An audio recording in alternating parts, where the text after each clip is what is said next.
आप देख रहे हैं अपना बिहार और आपके साथ मैं हूं विवेक। महाराष्ट्र में सियासी उठापटक के बीच बिहार में भी एक बड़ा राजनीतिक खेला हो गया। विधानमंडल का मानसून सत्र खत्म होने से एक दिन पहले आरजेडी ने ओवैसी के 5 में से 4 विधायकों को अपने पाले में करके बरसाती मौसम में सियासी माहौल को उमस बना दिया है। रिपोर्ट देखिए।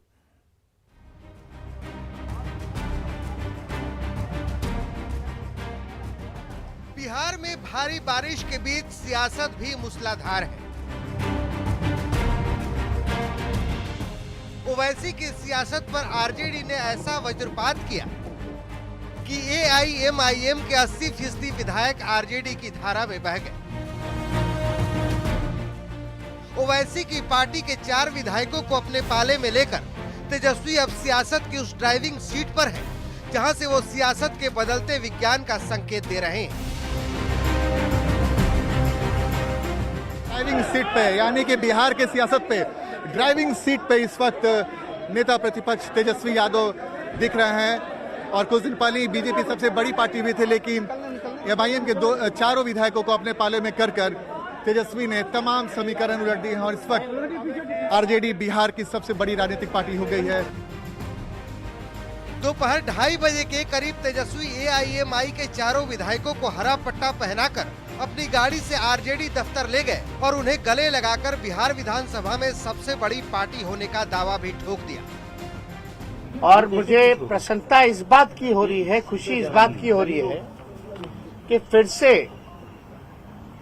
बिहार विधानसभा में अगर सबसे बड़ा कोई दल है तो वो राष्ट्रीय जनता दल फिर से हुआ है। यानी 76 पहले हमारे पास सीटें थी, विधायक थे, अब जो कि 4 और एआईएम के सदस्य जुड़े हैं। ओवैसी की पार्टी के 5 विधायकों में से जो 4 एमएलए आरजेडी में शामिल हुए हैं, उनमें बायसी के सैयद रकनुद्दीन अहमद, कोचा धामन से मोहम्मद इजहार असफी, जोकीहाट से शाहनवाज आलम और बहादुरगंज से मोहम्मद अंजार नईमी है। अख्तरुल ईमान को छोड़ ओवैसी के 4 विधायक अब आरजेडी में शामिल हो चुके हैं। 4 विधायकों के आरजेडी में शामिल होने के बाद बिहार विधानसभा में आंकड़ों की तस्वीर भी बदल चुकी है। एक नजर डालते हैं कि बिहार विधानसभा में संख्या बल अब क्या कहता है। 80 सीटों के साथ आरजेडी सबसे बड़ी पार्टी बन चुकी है। 77 सीटों के साथ बीजेपी दूसरे नंबर की पार्टी है। जेडीयू के पास 45 विधायकों की ताकत है, जबकि कांग्रेस के पास 19 विधायक है। वाम दल के पास 16 विधायक है। हम के पास भी 4 विधायक है, जबकि एआईएमआईएम के पास अब 1 विधायक बचा है। निर्दलीय की संख्या भी 1 है। जाहिर है आरजेडी का दामन थामने वाले सभी विधायक सीमांचल से आते हैं। वो सीमांचल जहां सैलाब हर साल सिदम ढाती है। ऐसे में सियासत की धारा अब किस ओर जाती है, इस पर नजर बनी रहेगी। पटना से न्यूज 18 के लिए आनंद अमृतराज के साथ रवि एस नारायण की रिपोर्ट। तो आरजेडी में शामिल होने के बाद सभी 4 विधायक पार्टी अध्यक्ष लालू प्रसाद से मिलने पहुंचे। शाहनवाज आलम, इजहार असफी, सैयद रुकनुद्दीन और मोहम्मद अंजर नईमी राबड़ी आवास पहुंचे और लालू प्रसाद से मुलाकात की। ये वो तस्वीरें हम आपको दिखा रहे हैं जब एआईएमआईएम से टूटकर 4 विधायक पहुंचे हैं लालू प्रसाद के पास और उनसे उनकी मुलाकात हुई है।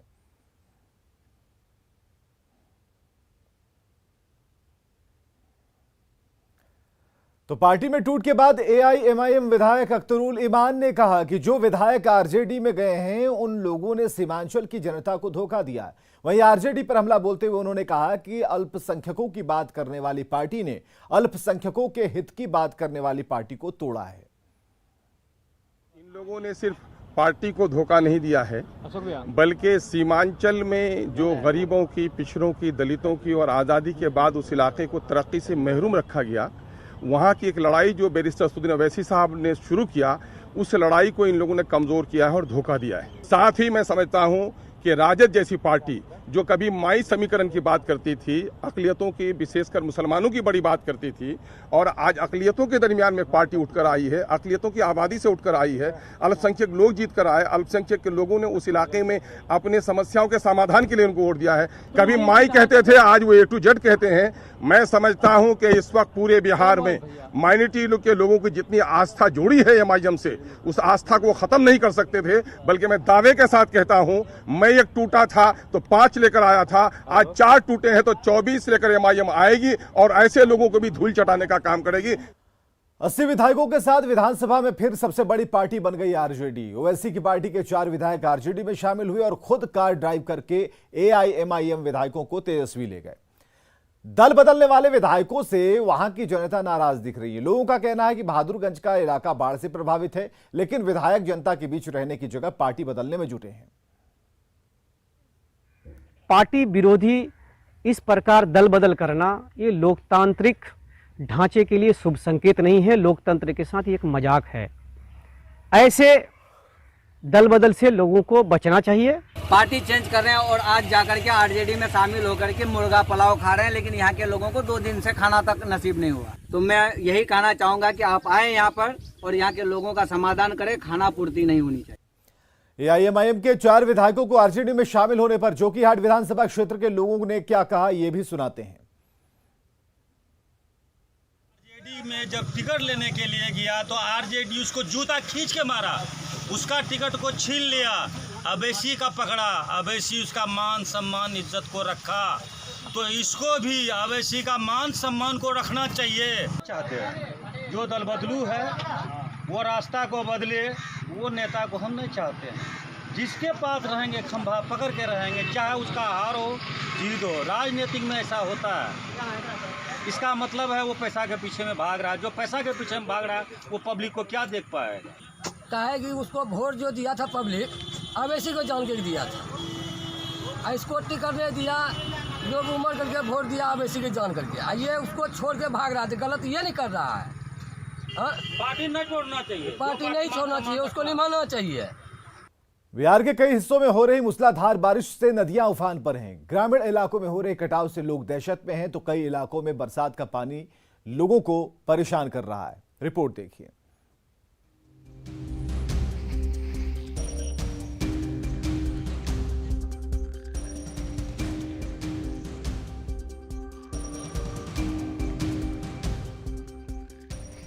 बीते 24 घंटे से हो रही लगातार बारिश के चलते पूर्णिया की कनकई, महानंदा और परमान नदी उफान पर है।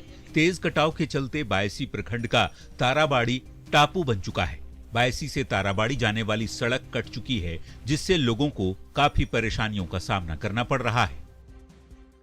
बात यदि सीतामढ़ी की करें तो यहाँ के मेजरगंज इलाके के रसूलपुर में बागमती नदी का कटाव तेजी से जारी है, जिससे दहशत में आ चुके लोग अपने आशियाने को खुद ही उजाड़ रहे हैं। नदी की तेज कटाव से लोग पलायन करने को भी मजबूर हैं। ये तस्वीर है नवादा के प्रसिद्ध ककोलत जलप्रपात की, जहां तेज बारिश के चलते अचानक बढ़े जलस्तर ने यहां आने वाले पर्यटकों को परेशानी में डाल दिया। गोविंदपुर के एक तारा गांव में स्थित इस प्रसिद्ध जलप्रपात में कुछ पर्यटक फंस गए थे, जिन्हें सुरक्षित निकाल लिया गया। लोगों की परेशानी बारिश ने किस कदर बढ़ा दी है, वो हाजीपुर से आई तस्वीरों के जरिए समझी जा सकती है। ये नजारा है हाजीपुर सदर अस्पताल परिसर का, जो पूरी तरह झील में तब्दील हो चुकी है। यहाँ पहुंचने वाले मरीजों को देखिए कैसे परेशानियों का सामना करना पड़ रहा है। अस्पताल के अंदर भी बारिश का पानी घुस चुका है। लोगों को हो रही परेशानियों के बीच बारिश ने किसानों को बड़ी राहत दी है। तभी तो मसौढ़ी में महिलाएं खेतों में गीत गाकर धान की रोपनी करती नजर आ रही है। लगातार हो रही बारिश ने कई लोगों को परेशान कर रखा है, तो कईयों के चेहरे पर मुस्कान भी लेकर आई है। वैसे बारिश का होना अन्नदाताओं के लिए जरूर सुखदायी है, लेकिन पानी के जमाव और नदियों में हो रहे कटाव ने बड़ी आबादी को प्रभावित कर दिया है। Bureau report, news 18। नेपाल के तराई इलाके में लगातार बारिश से गंडक का जल स्तर बढ़ता जा रहा है। वाल्मीकि नगर बराज से 2.5 लाख क्यूसेक पानी डिस्चार्ज हो रहा है और जल संसाधन विभाग के कर्मचारी अलर्ट पर हैं। तो ये तस्वीरें हम आपको दिखा रहे हैं बघा से। तराई क्षेत्रों में लगातार हो रही बारिश के बाद गंडक नदी के जलस्तर में भारी वृद्धि दर्ज की जा रही है और लगातार यह जलस्तर बढ़ते जा रहा है। फिलहाल वाल्मीकि नगर गंडक बराज की बात करें तो करीब 2.5 लाख क्यूसेक पानी का डिस्चार्ज गंडक नदी में हो रहा है और यह पानी तेजी से निचले इलाकों की तरफ फैल रहा है। तस्वीरें आपको दिखाने की कोशिश कर रहे हैं। ये वाल्मीकि नगर गंडक बराज से निकल रही गंडक नदी का अब तस्वीर दिखा रहे हैं, जो तेजी से नीचे की तरफ बढ़ रही है। और पश्चिमी चंपारण के साथ ही गोपालगंज के निचले इलाके हैं, यह पानी उन इलाकों में काफी प्रभाव करेगा। और जो निचले इलाकों में जो दियरा के जो गांव होते हैं, नदी के किनारे निचले इलाकों में जो लोग टोले बसे हुए हैं, उन इलाकों में यह पानी फैलकर तबाही निश्चित तौर पर मचाएगा।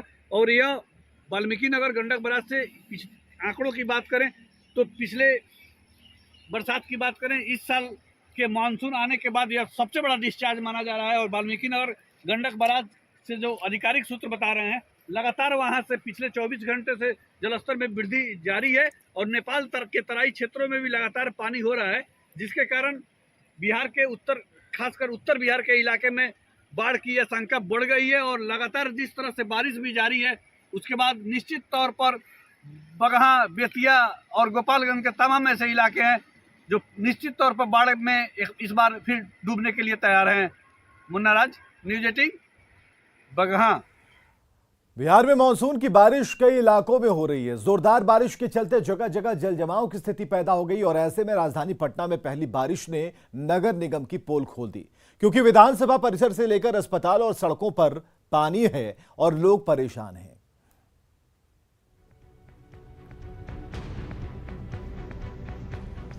पूरे बिहार में मानसून सक्रिय हो गया है।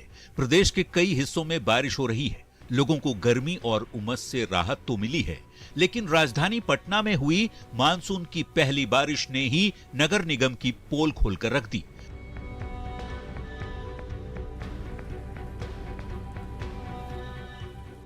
लोग परेशान हैं तो सियासत का मंदिर भी पानी पानी हो चुका है। तस्वीरें बिहार विधानसभा परिसर की हैं, जहां चल रहे मानसून सत्र के बीच जल जमाव का ये नजारा शासन और प्रशासन के दावों की पोल खोल रहा है। नगर निगम तुरंत हरकत में आए और सुपर सकर बुलाकर तुरंत पानी को खींचा जा रहा है। दरअसल इसके पहले भी जब भी मानसूनी बारिश होती थी तो विधानसभा में जबरदस्त जल जमाव की स्थिति हो जाती थी, जिसकी वजह से काफ़ी नाराजगी भी झेलनी पड़ती थी नगर निगम कर्मचारियों को। और इस बार देखिए, हम आपको तस्वीर दिखा रहे हैं विधानसभा की तस्वीर, जहां पे सुबह से बारिश होने की वजह से जल जमाव की स्थिति हो गई है और लगातार नगर निगम के जो कर्मचारी हैं लगातार पानी निकालने की कोशिश कर रहे हैं। बारिश में डूबा ये है राजधानी पटना के एनएमसीएच का मेडिसिन डिपार्टमेंट। मरीजों के बेड तक पानी पहुंच चुका है। कैसे अस्पताल में मरीज और उनके परिजन परेशान हैं, वो भी देखिए। बढ़ गया, आओ पानी बरसे बाकी है, दिक्कत हो रहा है। देखिए, आप देख ही रहे हैं, जो देखने वाला चीज है, परेशानी हो रही है। बात राजधानी के कंकड़बाग इलाके की हो। अशोक राजपथ की हो, जहां बाइक सवार पानी भरे गड्ढे में बार बार गिरते दिखे।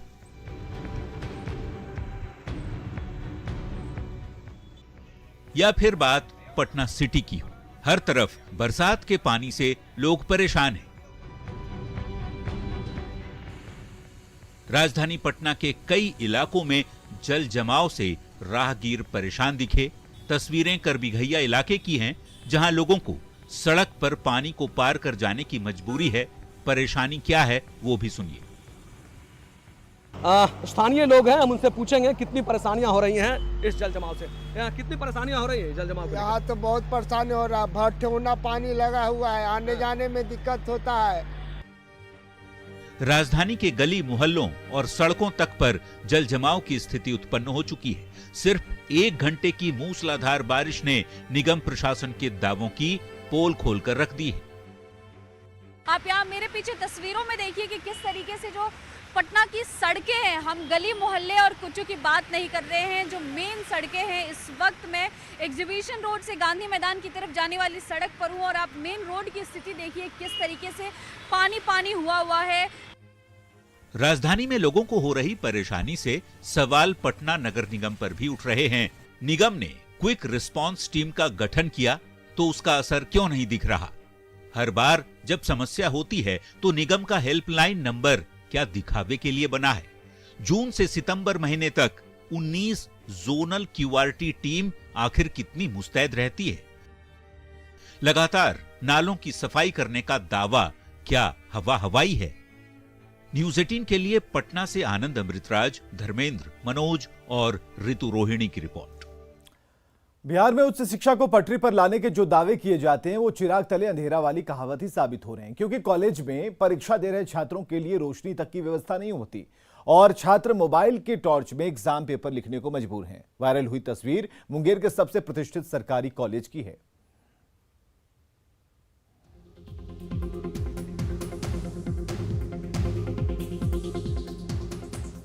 अंधेरे कमरे में नजर आ रहे रोशनी के चमकते पॉइंट्स। ये नजारा किसी मनोरंजन वाली जगह का नहीं, बल्कि ये तस्वीर है एक कॉलेज के परीक्षा हॉल की। बिल्कुल सही सुन रहे हैं और देख रहे हैं आप। अंधेरे में मोबाइल टॉर्च के सहारे परीक्षा देते ये हैं मुंगेर के JRS कॉलेज के छात्र, जिनका सेंटर यहाँ के नामचीन RD एंड DJ कॉलेज में पड़ा है और ये कुछ इसी अंदाज में BA पार्ट 2 की सप्लीमेंट परीक्षा दे रहे हैं। अभी क्या समस्या हो रही है तुम्हें यहाँ पे? अभी तो सिर्फ लाइटिंग का समस्या है, कुछ लाइट नहीं तो फिर कैसे लिख रहे हो परीक्षा में? अपना मोबाइल जला करके। हाँ। छात्रों की माने तो तेज बारिश में भीग कर ये परीक्षा देने पहुंचे, लेकिन बिजली नहीं होने और जनरेटर खराब होने के चलते तय समय पर इन्हें अंधेरे में ही परीक्षा की कॉपी लिखनी पड़ गई। छात्रों को अपने मोबाइल फोन की टॉर्च लाइट में ही परीक्षा देनी पड़ी। सब्सिडरी का है। कौन सा BA पार्ट 1 BA पार्ट 2? यहाँ पर लाइट की उचित प्रबंध है नहीं। परेशानी या तो फोन से जला के देना पड़ता है, अगर फोन अगर गलती से ऐसे भी हो जाए तो उधर से मैम आती कहते फोन यूज कर रहे हो। छात्र बता रहे हैं कि किन मजबूरियों में इन्हें परीक्षा देनी पड़ रही है, लेकिन कॉलेज के सेंटर सुपरिटेंडेंट की दलील बड़ी अजीब है। कह रहे हैं कि प्राकृतिक आपदा है, क्या करें, हमारे हाथ में कुछ भी नहीं। जो मेरे हाथ में नहीं है, तो बिजली नहीं है तो वो हम ला नहीं सकते। जनरेटर अभी मिस्त्री आया है, वो ठीक कर रहा है, क्योंकि अगली परीक्षा की भी हमको ये करना है। बारिश होगी, प्राकृतिक आपदा है, इसको हम क्या करें। बारिश से हुई बर्बादी को प्राकृतिक आपदा कहते हैं। इतनी जानकारी तो एक छात्र को भी है, लेकिन कॉलेज का एक शिक्षक जो केंद्र अधीक्षक के पद पर तैनात है, वो यदि ऐसी बात कहे तो विभाग की मजबूरी को समझना मुश्किल भी नहीं है, क्योंकि केवल कहने भर के लिए इंफ्रास्ट्रक्चर कॉलेज में है। जब परीक्षा का शेड्यूल पहले से तय था, समय निर्धारित था, बावजूद इसके कॉलेज के जनरेटर को ठीक कराना किसकी जिम्मेदारी थी? संजय कुमार केंद्राधीक्षक की या खुद परीक्षा देने आए छात्रों की? कमाल है सुपरिटेंडेंट साहब, गलती स्वीकार नहीं कर अजीबो गरीब दलील देने से तो बचते। वैसे ये प्राकृतिक आपदा नहीं, जंग लगे विभाग के सिस्टम की कुव्यवस्था है, इसे समझ लीजिए। न्यूज 18 के लिए मुंगेर से अरुण कुमार शर्मा की रिपोर्ट। और नवादा से बड़ी खबर आ रही है, बीएमपी जवान का शव मिला है। नवादा से बड़ी खबर इस वक्त की, बीएमपी जवान का शव मिला है। कल रात से जवान संदीप तमांग गायब था। मंडल कारा के पास से शव मिला है जवान का और जेल सुरक्षा में इस बीएमपी जवान की तैनाती थी। रांची के गोरखा कॉलोनी का रहने वाला था जवान। मौत के कारणों की फिलहाल पता नहीं चल पाया है। और आगे देखिए जोहार झारखंड।